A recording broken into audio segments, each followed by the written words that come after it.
of the most beautiful places in the world is drawing attention not for its scenery, but for its long history of animal abuse. Havasu Canyon, right on the edge of the Grand Canyon, is accessible by foot, by helicopter, or on the backs of animals.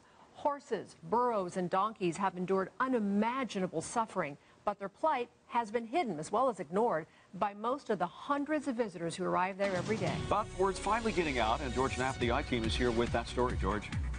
Havasu Canyon might as well be on the planet Pandora. It is astonishing, almost surreal. For such a beautiful spot, though, it hides an ugly secret, one that is finally being exposed. Nearly everything that goes in or comes out of the canyon is carried on the backs of pack animals, horses, donkeys, and burros, many of which endure shortened lives marked by pain, abuse, and starvation. And I'm not kidding you, some of these images you're about to see are disturbing. The waterfalls of Havasu Canyon can rightly be called a bucket list destination. A series of spectacular falls and pools of turquoise water on the edge of the Grand Canyon. This is tribal land, not the national park. Each day, the road leading to the canyon is lined with vehicles. 300 or more tourists per day pay fees to the Havasupai tribe to make the 10-mile hike down to the falls. It starts at Hilltop on the rim, traverses a narrow, rocky trail that zigs and zags and drops 2,000 feet. Some hikers carry their own camping gear, enough to stay for a few days near Supai village, where the tribe has lived for 1,000 years. Many visitors rely on pack animals to haul mountains of tents, backpacks, and ice chests down the steep canyon and then back up again. For at least 50 years or more, the pack animals have been the dark secret of the Havasupai. They're making millions off the backs of bloodied, skeleton-like horses. The place is a death camp for horses, literally. For years, Susan Ash heard the horrific stories about horses and burros at Havasupai. She created an organization, SAVE, and a website, which has become a clearinghouse for social media posts from outraged hikers. The most obvious problem is that many of the pack animals are severely undernourished to the point of starvation. Some visitors don't seem to notice or look the other way. Others have posted disturbing images online and on social media. They're left up at Hilltop for hours on end sometimes. I've heard that there are times when they're left there for days, tied up so tight that they can't turn their necks. Temperatures in the summer frequently can exceed 115 degrees, no shade, no water.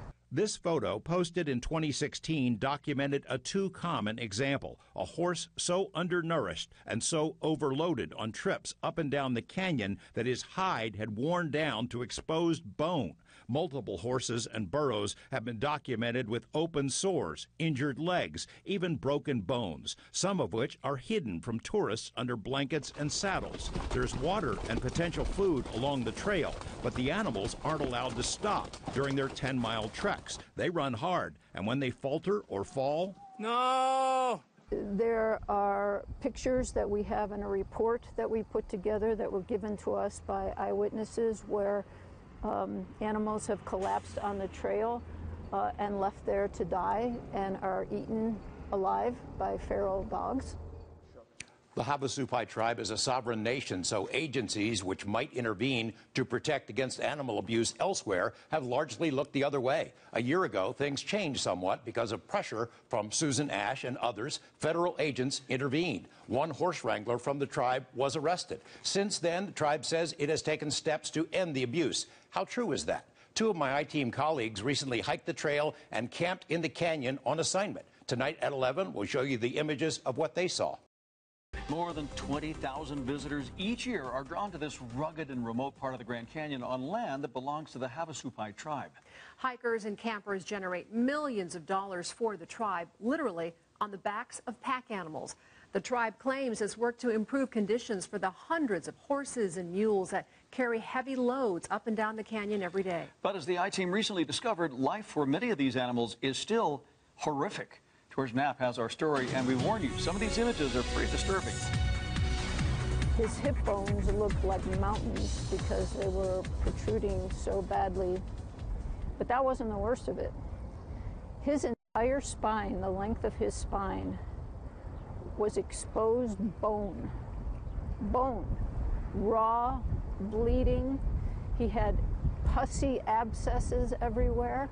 I can't even begin to imagine the level of pain that that animal must have been in. A tortured little horse nicknamed Brownie proved to be the one that couldn't be ignored. For years, visitors to Havasu Canyon have been shocked and appalled by what's been done to pack animals who endure a daily 20-mile round trip in and out of the steep canyon, often grossly overloaded with the weight of people or baggage. A San Diego woman saw a mule beaten so severely its leg bone was exposed. It screamed in pain as it was forced to keep going. When she complained, the wrangler sarcastically told her he'd get the animal some aromatherapy. Another hiker reported a horse that was driven so hard into a hill it smashed its head and died. Because the animals are often tied together, a horse that falls or breaks a leg is often dragged by the others. A visitor from Arizona wrote in 2015 of several mules with open, bleeding wounds and of seeing injured animals being discarded and left to die. Some are pushed off the rocks when they're too weak or injured to continue. It's common to see their bones and other bits scattered throughout the canyon.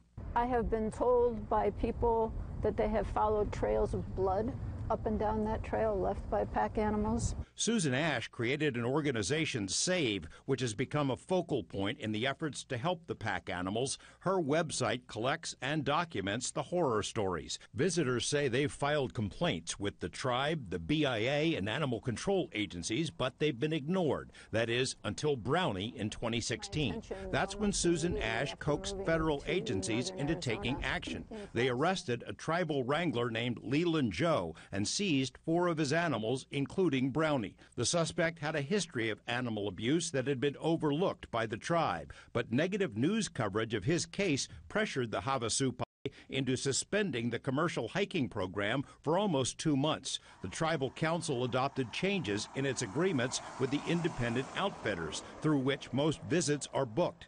Only those animals approved by the tribe's animal control officer can be rented to the outfitters. Plus, there's a weight limit of 130 pounds of baggage per animal. Susan Ash says the problem has not been solved. They work them literally till they drop dead, and then they either go pick up some more horses from somewhere else, maybe off the top, maybe they're getting wild horses somehow. 2 I-Team members made the hike into the canyon on a 3-day trip in April and saw considerable evidence that some things have not changed. The animals still carry heavy loads, including the wranglers themselves. Besides, there are no scales to verify the weight limits anywhere. Animals are still driven at a fast pace for no apparent reason. Water troughs along the way are empty, and even though there is vegetation they could eat and water they could drink, they aren't allowed to stop. Below, in Supai village, our team found animals that showed open wounds, hide worn off down to the bone, distorted, overgrown hooves, broken bones, emaciated animals tethered to fences with no food in sight, horses that resorted to eating their own feces. Not seen was any animal control officer. A BIA vehicle was parked above for 2 days without moving. When tourists call third-party outfitters to book their trips, they're often assured that employees will make certain that only healthy, well-treated animals are used. Susan Ash says it's a ruse. Visitors drop off their baggage in piles, then hike down the trail with their guides. They don't watch any horses being packed. They don't see any of that. They're already on their way down the trail, period. Many of the pack animals we saw in April appeared to be in good shape and well fed, though some of the horses are not much bigger than large dogs, and even healthy animals can be overwhelmed. Las Vegas veterinarian Dr. Morgan Daigle hiked the canyon with a group of friends a few days ago and witnessed a healthy-looking horse collapse under the weight of heavy ice chests. It took 10 minutes for the wrangler to untie all the ropes, remove the ice chests, and then as soon as the horse stood up, he retied all these ice chests back on him to go back down the hill, which was heartbreaking that he, continued to just load this horse up again. George Knapp, 8 News Now. We reached out to the tribe for comment, but we're told any statement must be approved by the entire tribal council. Now, in the past, the tribe has said that abused animals in Havasu Canyon are the exception, not the rule. We'll have follow-up reports on this issue, and we have posted additional material and links on our website. Hikers hikers into Havasu Canyon, which is right on the edge of the Grand Canyon, generate millions of dollars in revenue every year, but at a terrible cost to the animals that do most of the heavy lifting. Now, the I-Team recently hiked into the canyon to document tales of widespread abuse of the pack animals. Those stories of horses and mules being worked to death have persisted for many years. Help will soon be on the way, though. George Knapp reports the latest tonight about the plans from a major animal welfare organization.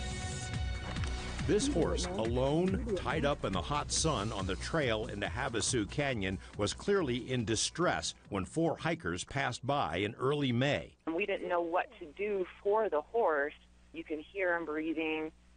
He had sweat pouring off of his body. It was literally pouring off of his body. The video was recorded by Courtney, an Arizona woman hiking with her mother and 2 young daughters. They left but returned when they saw a wrangler kicking the frightened horse. Within minutes, it was down. And the packer did tell us that the horse does this all the time, that he was just taking a rest. We have horses, and my horses don't rest like that. Once the saddle and stuff was off of him, you could see all the saddle sores. He had them all over, all open, bloody sores. At that point, he was still breathing, but it didn't look like he would be for long. So the packer, he was very upset with us. The witnesses were crying, horrified, but felt threatened by the wrangler's profanity, so they left. They don't know if the horse survived. The canyon trail is littered with the remains of horses that didn't make it. Just a few days earlier, a Las Vegas veterinarian saw a seemingly healthy horse collapse from the weight of ice chests. Everyone saw it. You know, they started to even yell things. Most of the 300 or so visitors who hike into Havasu Canyon each day don't notice the condition of the pack animals that zip past them on the hot, dusty trails down to the cool green oasis of Supai, home to spectacular waterfalls and pools. But it's no oasis for many animals which live there. Horses and mules covered with open sores, wounds down to the bone, and starving. Did you see them scrounging around in the village for food? They eat rocks. A horse had been observed eating cardboard on more than one occasion. I mean, it's just... They're eating their own excrement. Oh, yeah, all the time. It's horrible.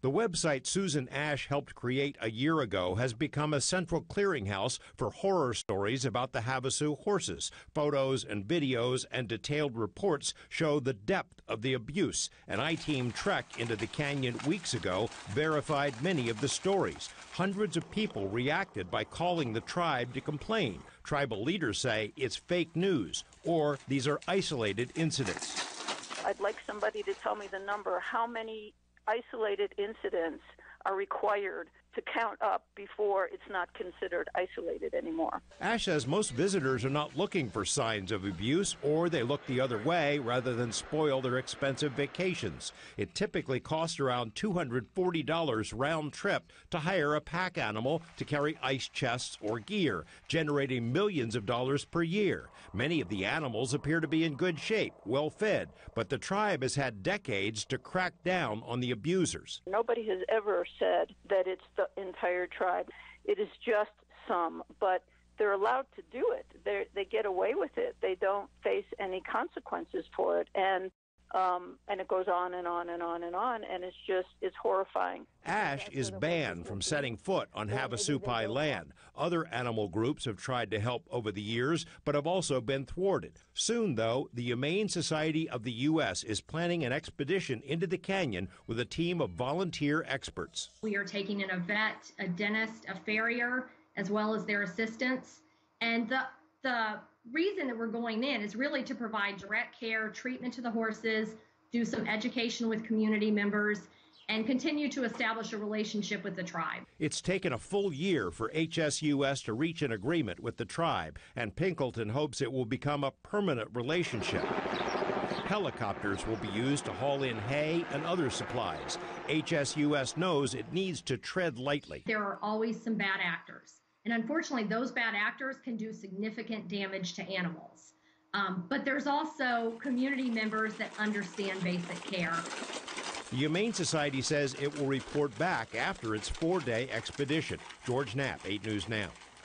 There is no veterinarian in the canyon, so all supplies must be shipped in from the outside. It is expensive work to care for the pack animals. We have links on our website to some of the organizations which are helping And we'll continue to have updates on this story.